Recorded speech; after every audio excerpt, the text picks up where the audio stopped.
immense cluster of the stars swing in and out of the galaxy in vast. If you've ever spent time in a rural area at night, you can imagine how our ancestors grew to fear the dark. Great myths and stories were told about the monsters that lurk in the dark, about shapeshifters who can transform into animals, or terrifying specters that prey on the unwary. These tales served as warnings and lessons, embodying the unknown perils that lay beyond the flickering safety of the firelight. As night fell, the world transformed into a vast, unknowable wilderness, where every shadow could conceal a predator, and every rustle in the underbrush might signal danger. In prehistoric times, the night was a realm of real danger. Even today, it feels as though monsters more easily emerge in the dark, and we tend to believe the chimeras that the night conjures, those fantastic beasts and figments of our imaginations that seem all too real in the shadowy hours. In a way, the dark is a metaphor for how we perceive the world. Our waking consciousness is like walking in the dark, guided only by faint moonlight. For most of us, this is our experience. We grope in the darkness, walking blindly into the unknown, relying on the dim light of our lower intellect to guide us. Much like the moon, the lower intellect does not produce its own light. It borrows from something higher. Therefore, the lower intellect can only illuminate to a certain extent, reflecting a portion of greater knowledge, much as the moon reflects the sun's rays. This partial light guides us, but also leaves vast spaces shrouded in shadow. To rely on the lower intellect alone is to walk in darkness, relying only on moonlight to guide your way. You can make guesses about the terrain, but you'll never know if you're heading in the right direction. Very often you wind up stuck, or following one of the many chimeras that mislead and confound, leading you further away from true understanding. To exist here in the lower mind, without the guiding light of the higher, is to exist in illusion and delusion. In some way, this was a great testing for adepts. Can you consciously pierce through the illusion by navigating the terrain of Yesod, utilize the reason of Hod, and handle the fire of Nitzag? Can you bring these three into sufficient balance? If so, then the spiritual heart of the Tree of Life can become open to you. Welcome to Tiphereth, the gateway to the spiritual.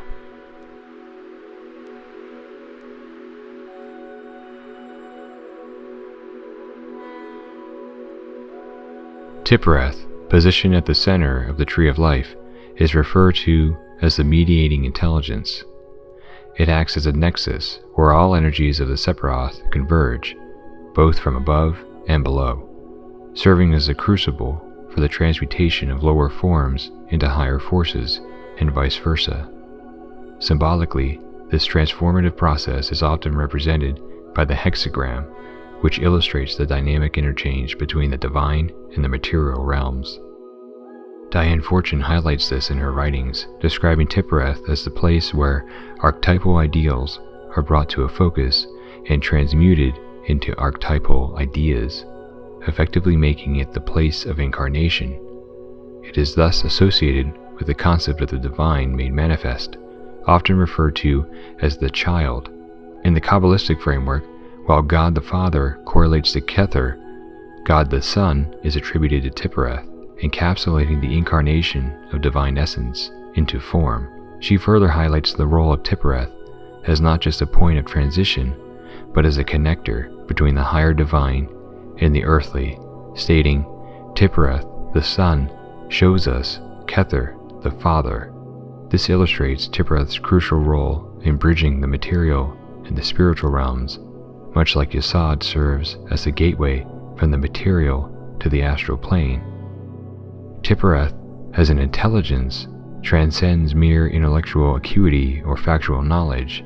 It represents a deeper discernment and comprehension, a capacity for true understanding, what might be termed as knowledge in a spiritual sense.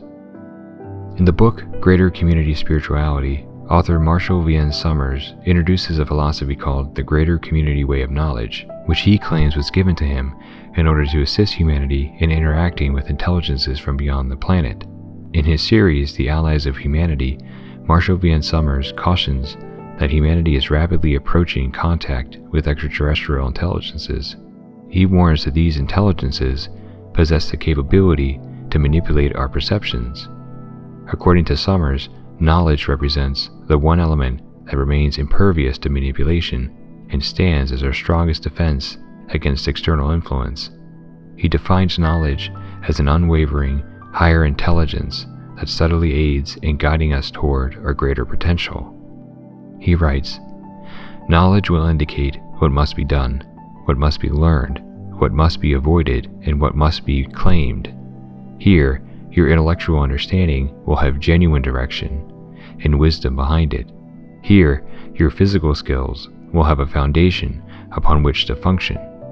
What you have learned in the world, which represents your intellectual and physical training, will now have a greater foundation that can be guided by knowledge." What Marshall Van Summers calls knowledge is embodied by the higher self, which, as described by Ra, represents your future self in a perfected state. Analogous to how the sun's mass creates gravitational pull, the higher self exerts a similar pull on our consciousness, encouraging us to aspire toward it. To the ancients, the sun was more than a mere celestial body. It symbolized divine illumination and was seen as a reflection of an invisible spiritual sun. Similarly, in spiritual terms, the totality of the mind-body-spirit complex acts as the sun behind the sun for consciousness. It illuminates the higher self, which in turn sheds light on the lower consciousness that constitutes our waking reality. Ra explains, "The mind-body complex totality is that which may be called upon by the higher self aspect, just as the mind-body-spirit complex calls upon the higher self. The sun illuminates the solar system, and in doing so, it informs. It acts as a broadcaster of information, much like the higher self, which supplies the necessary information to its lower conscious self. As a mediator, the sun facilitates our connection to the higher by being a direct representative of the higher in miniature. The sun, which guides our solar system, radiates information to the planets under its care and lays the foundation for the experiences we all share here. It's not surprising, then, that ancient cultures revered the sun as a divine symbol, as seen in myths like those of Horus and Osiris, in Egyptian lore, and in more contemporary stories, such as that of Christ. These deities were seen as representatives of the divine, acting as symbolic mediators between heaven and earth. To the ancients, the sun itself was viewed as a representative of something higher, termed a sublogi by Ra. Though it dominates our sky and is the most powerful force in our solar system, it draws its true power from something even greater. The author Franz Hartmann, in his book The Secret Symbols of the Rosicrucians, writes, "The terrestrial sun is the image or reflection of the invisible celestial sun. The former is the realm of spirit, what the latter is in the realm of matter, but the latter receives its power from the former. The physical world is receptive, serving as a realm of effects, where the causes originate from the spiritual world. Thus, the physical world is a sphere of effects, while the spiritual world is a sphere of causation. However, an effect cannot manifest, nor can a cause be discerned without mediation between the two realms. This function is served by the intellect or soul nature, often referred to as the mediator. According to Manly P. Hall in his book The Secret Teachings of All Ages, this mediating force was what ancient Christians referred to as the Christ energy. Hall explains, Christ, personified as the higher intellect and soul nature, is called the mediator, who, by virtue of his position and power, proclaims, "No man cometh to the Father but by me." Our higher self acts as a mediator within us, establishing our connection to the greater power of the One Infinite. It is radiant and informative, facilitating the link between us and the One. The higher self possesses its own spiritual gravity, to which you contribute. This gravity attracts the self and as the gravity well deepens, you are drawn closer to it. Quo says, "The higher self is the self at a point within sixth density where the lessons of unity have been so far advanced that you, as an entity, have become aware in sixth density that you are moving away from close contact with that which has been laid within your memory as the occurrences of all of the densities up through sixth. They are falling away from you at this point, and your mind, heart, and will are turning ever more toward the face of the Creator. You are acquiring enough spiritual gravity that you are aware that this is your goodbye to the self of this creation. You are not any longer interested in your personality shell. You are ready to be absorbed into the Godhead principle once again." Quo's choice of words in this passage is interesting, particularly when they state, "You are acquiring enough spiritual gravity." This suggests that we are playing a role in increasing the mass of the higher self. This makes sense when you consider one of the higher self's role is as a storehouse of past lives. This is beautifully illustrated in the books Journeys Out of the Body, Far Journeys, and Ultimate Journey by author Robert Monroe. Robert Monroe was a pioneering figure in the study of human consciousness and out-of-body experiences.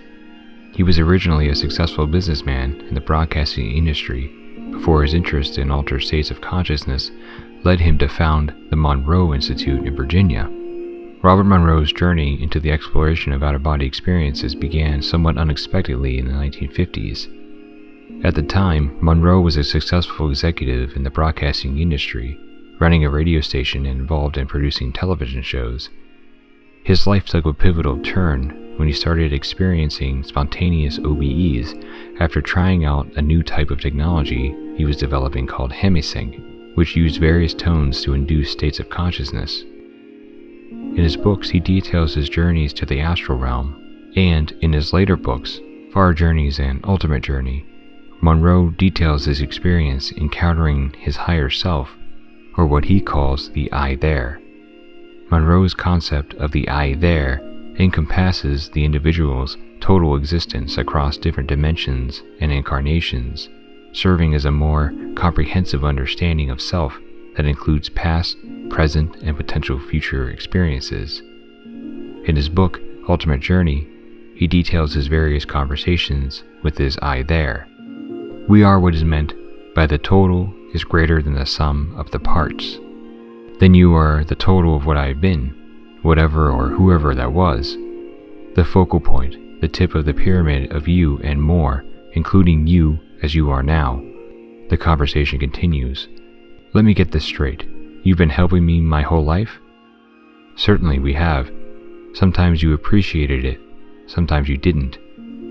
How far back does this go? Before you were born. You had better tell me, I don't remember. You wouldn't. You didn't exist. We made the decision to become human again. We selected the time and place and organized the DNA mix, elements from the physical and elements from us. We took those parts of us that seemed most appropriate, rolled them up into one, and sent them in. There you and we were. What exactly did you send in? Personalities, memories, what else? Yes, I've tracked some of them down. Does this happen with everyone? With all humans? As far as we know. Some don't have as much experience as we do, or as much to choose from. In another conversation, Robert and his I There discuss how many lives exist in his higher self. There must be a tremendous amount of experience stored here, in you, in us. How many lifetimes are there? 1,000 perhaps, or more. We stopped counting long ago. Every possible situation is here, every emotion. There is nothing you can encounter in an earth life that isn't stored here, in 50 different ways. Then what am I doing, going through it all over again? To find one final piece, and you are very close. When you have it, we lift off, we shall be gone. Let's unpack this for a moment. Robert Monroe describes his higher self as a sort of HQ containing a repository of memories and past lives, and is actively engaged in selecting experiences that would most benefit his current incarnation. This resonates with Ra's description of the higher self as that self which exists with full understanding of the accumulation of experiences of the entity, aids the entity in achieving healing of the experiences which have not been learned properly, and assists, as you have indicated, in further life experience programming, as you may call it. According to Quo, the higher self is in a state of continual growth, constantly occurring spiritual gravity. Drawing on the analogy of the higher self as the sun in our solar system, we can understand that if the sun were to increase in size, objects within the solar system would be progressively drawn closer to it. As the mass of the sun increased, it would eventually become large enough to form a black hole. A black hole is a region in space where the gravitational pull is so strong that nothing, not even light, can escape from it. The current theory on how black holes form is that when a massive star reaches the end of its life cycle and can no longer sustain the nuclear fusion reactions that keep it stable, the nuclear fuel in the star's core is exhausted and it loses the outward pressure needed to counterbalance the force of gravity. This imbalance causes the star to undergo a catastrophic collapse. During this process, the core of the star contracts rapidly as its material is pulled inward by gravity. The collapse continues until all of the material is compacted into an infinitely dense point called a singularity, encapsulated within a boundary known as the event horizon. Quo says, "At the end of this density, it is as if you have entered a black hole, and indeed the physical black holes that your scientists have seen are physical aspects of this metaphysical process of spiritual gravity and the return of all that there is into the heart of the one infinite creator. We are drawn toward the center by the spiritual gravity of the higher self. When sufficient mass is accumulated, the higher self steps into infinity. This process, as described by Quo, resembles what we might typically refer to as enlightenment. Enlightenment represents a heightened state of awareness and is often associated with figures such as the Buddha and Christ, who epitomize this condition through their teachings and lives. The Buddha, for instance, is said to have attained enlightenment while meditating under a Bodhi tree. This intense meditation focused his consciousness onto a singular point, enabling him to penetrate into infinity, much like the theoretical formation of a black hole in space. This is similar to how Ra described the octave level of reality. The intelligence or consciousness of foci have reached a state where their, shall we say, spiritual nature or mass calls them inward, inward, inward, until all is coalesced. In another channeling, Quo adds an additional description. The journey of the seeker is from its source to its source.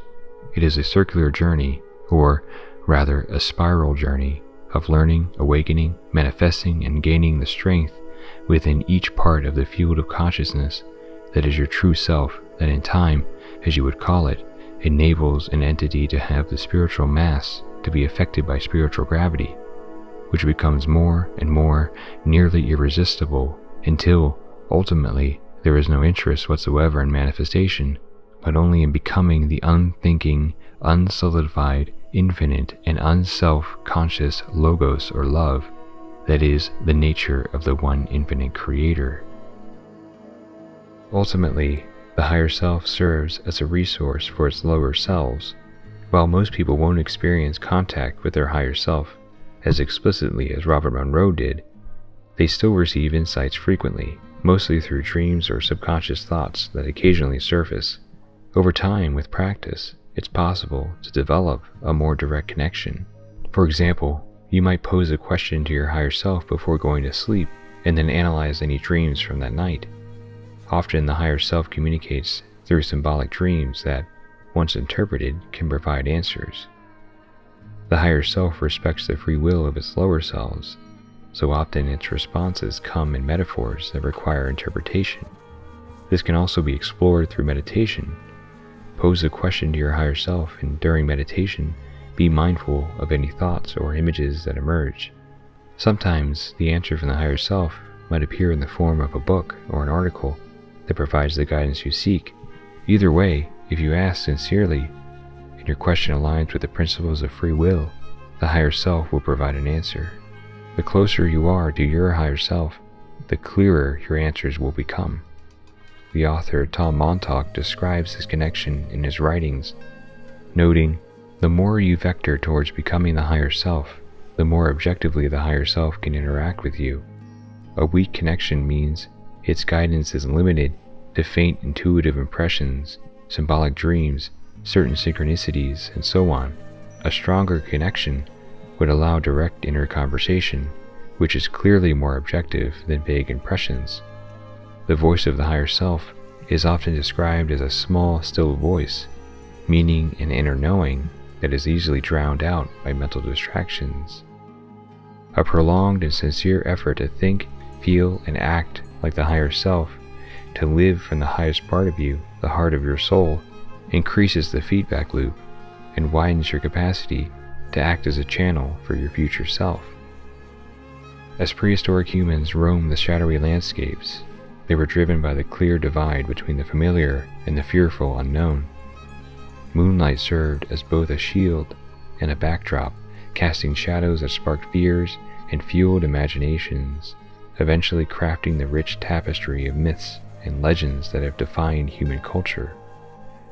Similarly, the journey through Yasod resembles a trek through the psychological thicket and shadows within our minds. We must engage with our deepest fears, desires, and thoughts, elements often hidden in the obscure corners of our unconscious. It is only by recognizing the shadows for what they are, and by removing the rocks and thorns that block the heart, that Tiphereth can be opened to us, and it is in Tiphereth where true enlightenment and understanding are found.